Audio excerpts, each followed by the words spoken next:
Hi everyone, my name is Matthew Warren. Today I'm going to be giving you a presentation on stress management. Specifically today I want to focus on coping mechanisms and things you can just use on the cognitive side, so how you frame things, how you think about things, how you rationalize about events, and how you can just sort of safeguard your mind against the effects of stress and sort of work on getting out of your mind and just combating that stress in different ways. So I just want to start off looking at this picture here. Hopefully this isn't you, but if it is, that's okay. So we're doing this presentation today just to inform you about some ways to help you not pull your hair out. Alright. So yeah, like I was just talking about before, we're going to talk about those coping mechanisms, but also I just want to create an awareness around stress, because to first combat any kind of problem, whether it be, you know, a physiological problem, a problem with your knee or something, and in a certain performance of a sport, you really have to know the small detail. You have to know what's going on and how to sense that before you can even start countering the problem. So we're gonna talk about both awareness methods that you can use, sort of protect yourself against stress. Also, just to equip you with the methods to use this future with a client, or even like I said, yourself. All right. So what is stress? So stress is a physiological and psychological response. Basically, when the hypothalamus believes the body's being threatened, it sets off an alarm. And that can be from something as simple as, you know, an awkward social encounter, a presentation, or, you know, something as dangerous as maybe like an animal chasing after you in Alberta Provincial Park. Most people don't know that stressful events they can also be positive as well. I was reading the college undergraduate stress scale, and I found some interesting things that specifically like getting married is ranked slightly higher on a stress scale than the negative consequences of drug and alcohol use, which I thought to be very, very peculiar. But I did some further reading, and just like these positive events, they do require a certain amount of preparedness, and they just require the person to make a readjustment regardless of it's a happiness-filled event or a fearful-filled event. Specifically too, researchers found that in these positive events, though there was stress levels, and though it is, in this case, higher than the drug and alcohol use, they often said that happiness counteracts the physiological negative effects of stress, which I thought was really, really interesting. So don't be fearful about engaging in any happy events like going on a date, or, you know, going to a gym you don't know, or, you know, that sort of thing. You know what I'm getting at. Alright, so there's two different types of stressors we have. There's acute, which is sort of, you know, short bouts of stuff. Things like almost getting hit by a car, you know, things that motivate you into staying safe, that prime you to fight for your survival. Those like short-lived, on-the-go sort of stressors. Also, there are chronic stressors, which are things that are posed to you, you know, on a continuous and repeated level. Things like a nagging relative, or overwork, procrastination, a strained relationship, for example. There are a lot of chronic stressors that we don't even realize are in our daily lives too. And in this little fact I found, daily hassles actually have more of an impact on physiological and psychological health than major life events. So basically what that's saying is, you know, putting off cleaning your room, which I often do, putting off doing a sign, or putting off, you know, just small things like maybe not balancing your checkbook, or, you know, not really budgeting and making sure you know what's going on. Small things like that lie under the surface.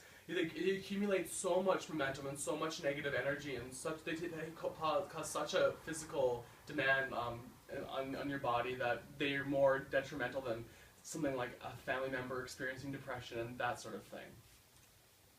Alright, so stress, how does it work? So we have two different types of, we have cortisol and we have choleketamines. Well, choleketamines are norepinephrine, epinephrine, and both these, I guess all three of these, they prepare our body for an autonomic nervous response. So basically, strips all the secondary functionalities away, like digestion, peristalsis, that sort of thing, and just, you know, focuses on increasing the heart rate, that blood pressure, blood ventilation, all that great stuff. You know, it increases sensitivity through touch, through perception, with eyesight, through hearing, all those things, just so we can respond to a stressor.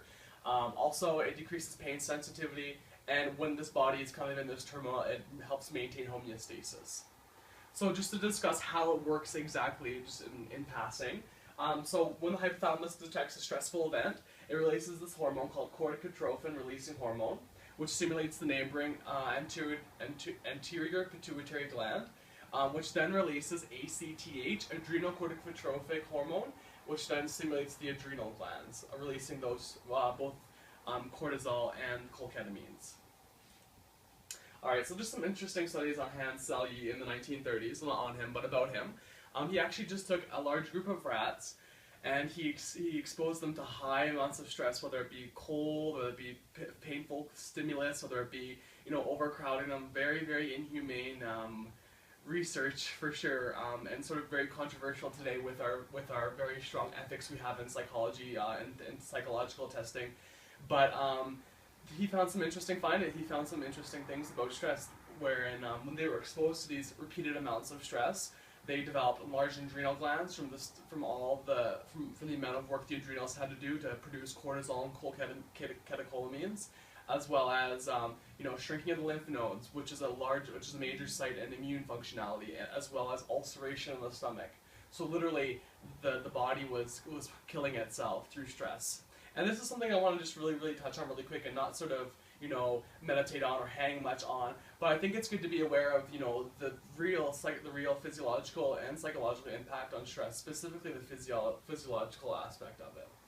So he coined this thing about when all these structures sort of change to the amount of cortisol in your body. He called this the general adaptation syndrome. So there's 3 steps to this. There's the alarm phase. Basically, it's just when your body's highly aroused, it detects the stress. The second part is resistance phase. Basically what that is the body is adapting to its high state of arousal, so it's paring those unnecessary functions away. And the third and the most important one I want to focus on here is the exhaustion phase. So he coined this as an actual phase in stress, repeated stress, where in the exhaustion phase, the body's resistance collapses. All those things that the body's stress defense, all the stress defense mechanisms, they cause gradual damage on organs, and they can cause things such as aging, tumor growth, irreversible organ damage, susceptibility to infection, or even death. And I found on my research, I found this word that kind of came up, and it was this Japanese word, and I didn't have any idea what it was. So I did some research, and because it was so correlated with the stress research I was doing, I just had to find out what this was. I searched it up, and karoshi actually means, like translated into English, it means stress by death. So, or rather, stress by overwork. So with that, people, there are a few instances in Japan before the advent of unions and that sort of thing, people being watched closely. There are a few people who were working for Toyota, and they averaged over 80 hours of overtime, and they just fell dead, just because although the stress response is paring down those secondary physiological things, they're key to us, like our digestion, that sort of thing. So these people literally died from overwork and starvation. Alright, so just really quick on stress in the immune system. Forgive my impulses. Stress in the immune system. So just really quick on a study they did a while back. So they made a wound in students' mouths, and they observed them whether they were on vacation or in exams. And the kids who were on vacation healed much faster than those on exams. Secondly, I didn't know this, but I was interested by this, but social status actually has an impact on people's health. So the way they perceive themselves, maybe it has something to do with third variables like engaging in there's higher rates of alcoholism, drug use, smoking, those sort of things. Overworked, underpaid, all those elements sort of factor into that, but they're more prone to suffer respiratory infections as a result of being lower class. And lastly, this is huge because we live in a very high stress society, and I don't know, we see a lot of people. I think the majority of men really deal with stress in a hostile manner. They lash out at someone, or they get angry when they get caught up in traffic, that sort of thing. And hostility is actually a better predictor of heart disease than smoking, high LDL intake, and high caloric intake. Yeah, that's remarkable, hey? Alright, so stress interpretation. So primary and secondary appraisal. So for primary appraisal, that's basically your mind identifies, or your hypothalamus identifies, is this a stress or is it not? And if it's not a stress, nothing else happens. There's no stress response. There's no perceived stressor. But if it's a secondary appraisal, then the mind asks itself, okay, do I have what it takes to be in control of the stressor, to overcome the stressor, and to get out of it alive? So the interesting thing with the secondary appraisal is that whether the mind thinks if it's a threat or a challenge. So a challenge is something like you kind of arrive on an even plane with. You think you can you can overcome it if you put the effort in. But a threat is something you kind of going into it. You're kind of going into it with a lack of, and they've shown that you actually perform differently when you perceive something as a threat versus a challenge.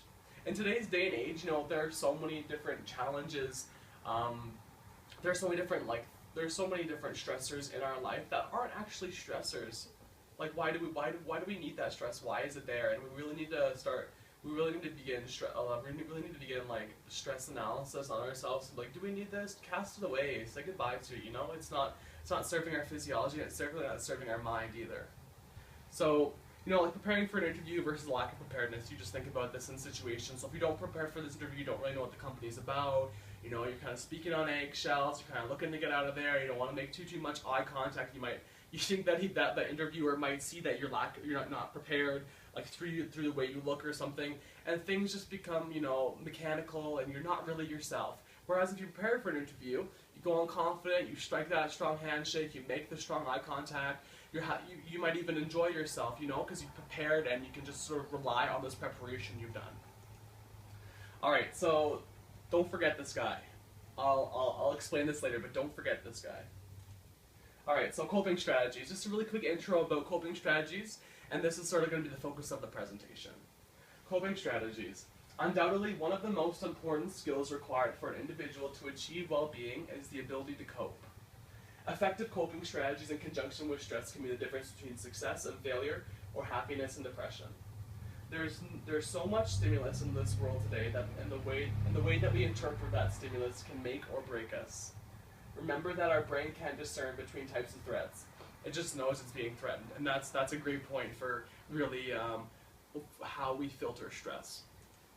Alright, so we're just going to start with coping techniques around stress. So we have repression. What is repression?